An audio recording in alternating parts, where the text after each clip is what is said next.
My guest today is someone very special in my life. I've known for a long time. But in addition to that, she is also an accomplished actress. So I'd like to welcome Karen Ayres to the Gold Stool. So welcome. Thank you for coming. So thank you for having me. Thank you, absolutely. Yes. So I would very much like to talk about your time on stage. You are not a film actress. Karen is not a film actress. She has spent most of her time performing on stage, whether they're plays or musicals. And I find it amazing and fascinating, and she's quite the character actor. If you get the opportunity to see any of her work, please do. We'll talk about it as we go. So Karen, the first thing I want to talk to you about is what got you started in standing on stage? Right. So it started in, well, actually, my very first play, I was in elementary school. I was like some ensemble princess, like kind of. Did they pick you or did you? I don't remember. Okay. I have a picture of myself in costume, and I remember being on stage and enjoying it. Okay. And then in junior high, there were auditions for The Wizard of Oz, and I got cast as the Scarecrow, super tall, skinny, kind of spindly, so it made perfect sense. And I just. Were you well received? We were all well. It was it's a junior high production, and nowadays high school productions and junior high productions are these huge grand things. It was the stage in the cafeteria, like it was, it wasn't I don't remember there being like specific lighting or sound or like that but and I just loved it.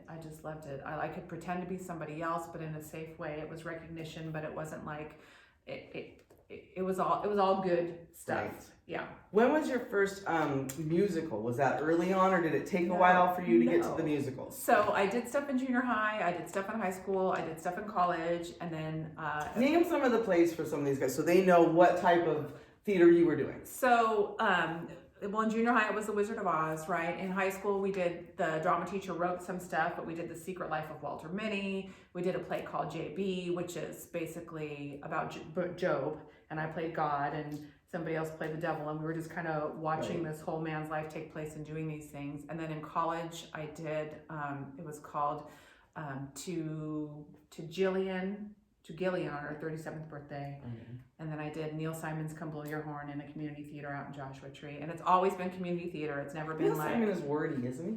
Isn't he very wordy? No? Yeah, but funny wordy. So it's not like some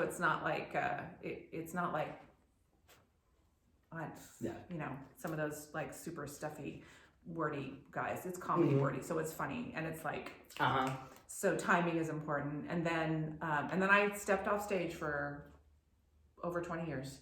And then 9 years ago, a mutual friend of ours, Michelle, was directing a show, and she asked me to come audition. And it was at the community theater up in the high desert where we all grew up. Okay. So I drove up there and auditioned and got the part, and I loved it. And I was in a space in my life where there was room for it, right? Because it's time consuming. It's a labor of love. Nobody's paid. We're all working our asses off, dying for 2 weeks during tech week and all that stuff, and still working full-time jobs and having a real life. Right. And so, and I just loved it. And then I got involved with the group that I'm involved with now. It's Creative Arts Theater. It's a husband and wife team. Shout out to Creative Arts Theater. Right. Tim and Cherie. That's who you're with right now. Okay. Yeah. So, and they just do a great job of. They put on the shows. Yep. Produce, pay for the rights, put it on, do the whole thing. And so if someone wants to come see the work that you're in now or currently, is it at the same place? Do they have to look for you? How would they find some of the things? Where would you post at? Right. So right now our little theater is it had a little fire during the pandemic, and it's being reconstructed. So right now we're getting ready to do Beauty and the Beast in the summer, and we're doing it. Yes. I'm sorry. Guess. Yes. Yeah. Love that movie. Love it. It's so good. But we'll be at Granite High School in Apple Valley, California. Okay. And in July we'll be there for a couple weeks. And it just I started with Kat. I started in ensemble parts and then worked my way up to, they decided to put on The Little Mermaid, and I wanted to be Ursula so badly that I just couldn't stand it. So. And were you? I was, but I had to work at it. Like, uh-huh. Singing is a skill that you can build and grow, but you have to work at it. Like some people just can wake up and sing beautifully and some people can't. And I have a very nice, solid, good tone character voice, but it needed some help. So I hired a friend who's Did a they vocal want coach. that Ursula? Did they want on stage the Ursula that they was shown from Disney? Well, so yes and no. Like, because obviously I'm not the size and shape of that Ursula.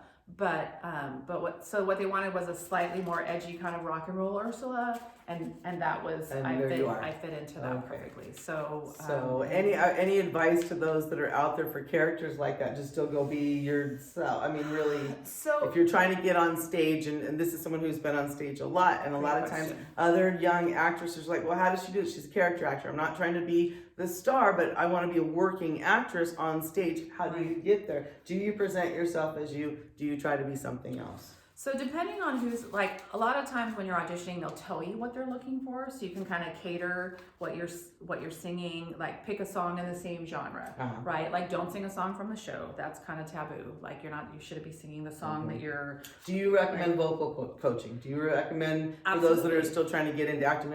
What do you? Absolutely. I mean, it's how good do you want to be? How good do you want your performance to be? And if it can be better with help from a professional, or even like, these people aren't like famous vocal right, but coaches, still but they're people that have training. Mm-hmm. And like, I don't know always where to hold the note in my throat, in my mouth, and all those things. And I didn't even know that's a thing. No, I didn't either. Mm-hmm. I didn't either. Like, so there is a different skill set between just being an actress or being a stage performer and projecting those sounds and then singing it and having the stamina to sing, to talk, to. There's a whole lot more to it. And the choreography, and all things, memorizing, all of it. So there's a difference when you can't hit cut.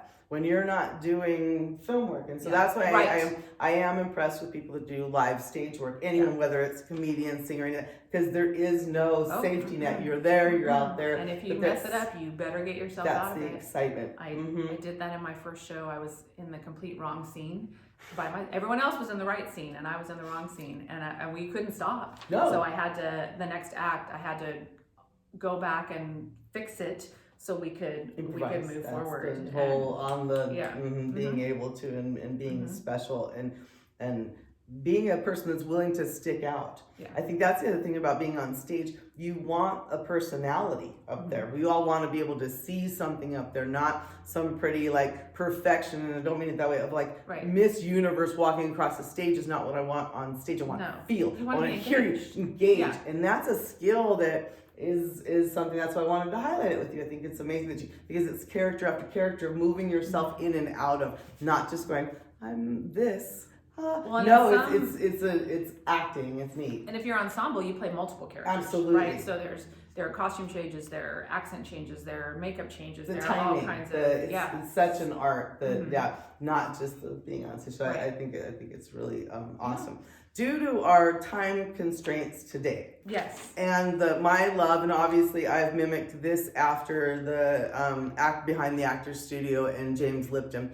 I want to be able to ask her those questions. But I've also realized I have put my water out of reach.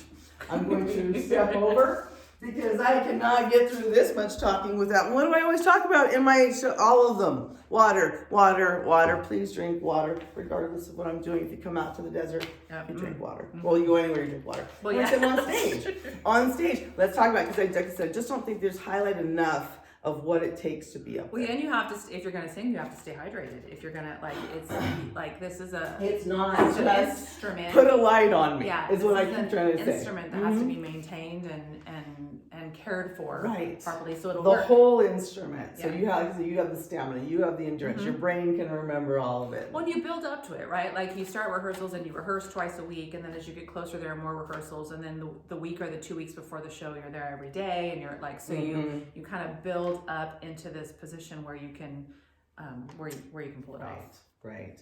I encourage anyone who has any inkling in the arts, remember that there's all the people that work behind the set. And I've talked to Karen about that a lot. Yeah. I don't necessarily want to be on stage. I love all the behind the scenes. So if you're one of those, I bet some of these places out there would love to have extra people come. Oh my gosh, all the help, all the things. So if you're like, oh, I'd love to be around it, but not, you're going to seek out someone wonderful like this who's going to be like, yeah, come, we can have you help do sets or whatever it is. If you can paint, if you can sew, if you can, like, we need somebody to run lights, we need somebody to all move the stuff backstage. I'm going to guess most of it's volunteer. All of it's volunteer, well, in right? community theater, it's all volunteer. There's no money. But what happening. you get back. Absolutely. Well, and you build this camaraderie and this fellowship and this tribe of people that are, it's something that you shouldn't miss if you're interested in. Absolutely. Yeah.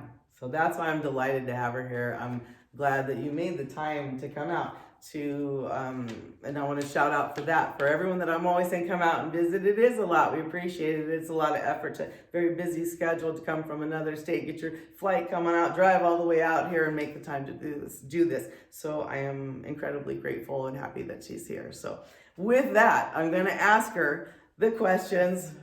The famous questions. Okay. I love this. Okay. You ready? I'm ready. What's your favorite word? Hope. Your least favorite word? Ugly. What turns you on? Oh gosh, so many. I guess like-minded people that are willing to listen and be open. What turns you off? People who are unwilling to consider another person's point of view. What sound or noise do you love? The rain or the waves. What sound or noise do you hate? People chewing. Don't hear it all? Well, I mean, you have to make noise when you chew, but I don't. No? Okay. Favorite curse word? Fuck. It's so interchangeable. You can use it for so many things. It's a noun, it's an adjective, it's a verb, it is. It's everything. What profession other than yours would you have liked to attempt? I wanted to be a veterinarian when I was little, but then I'm squeamish. So I think now as a grown woman, if I had another profession that I could be in, it would probably be a therapist. Yeah. And the final one. If heaven exists, yes. What would you like to hear God say when I show up, when I arrive? I think it doesn't have to be just one thing, right? Like he can say, what does he say? He's God. He can say whatever he wants. He can say multiple things. She, I think, yeah, she, her, yes, yes, whatever, yeah, whatever it is. Fair, when God, you arrive, if heaven exists, yeah. I think that first of all, I'd like to be told that I did a good job, like that I was a good representative of whatever that higher power is, that I was the evidence that it exists and that it's loving and that it's for everybody, right? And I think that I would want him to ask me to do, I think maybe, run the community theater in heaven. If they're not run it, because I'm glad you're here. We have just the part for you. Like you want, like, so I always wanted to play Eliza Doolittle, and I'm too old. I'm just too old. And so maybe awareness my is good, fair right? lady in heaven, I'm young enough to. That's the perfect spot to be Eliza. So thank you for coming. Thank you for answering the questions. Of course. Thank you guys for watching. Thank you for everyone who has watched all the way through. The entire video will be on YouTube. I'm not sure which format's going to let me post it where. I am Also Stace in the Desert Nature Alliance on YouTube. We have well over 300 videos. Not all like this. It's all about the desert, but definitely the Gold Stool interviews. So I encourage you to come check them out. So we're live. So thank you. Okay. Thank you guys.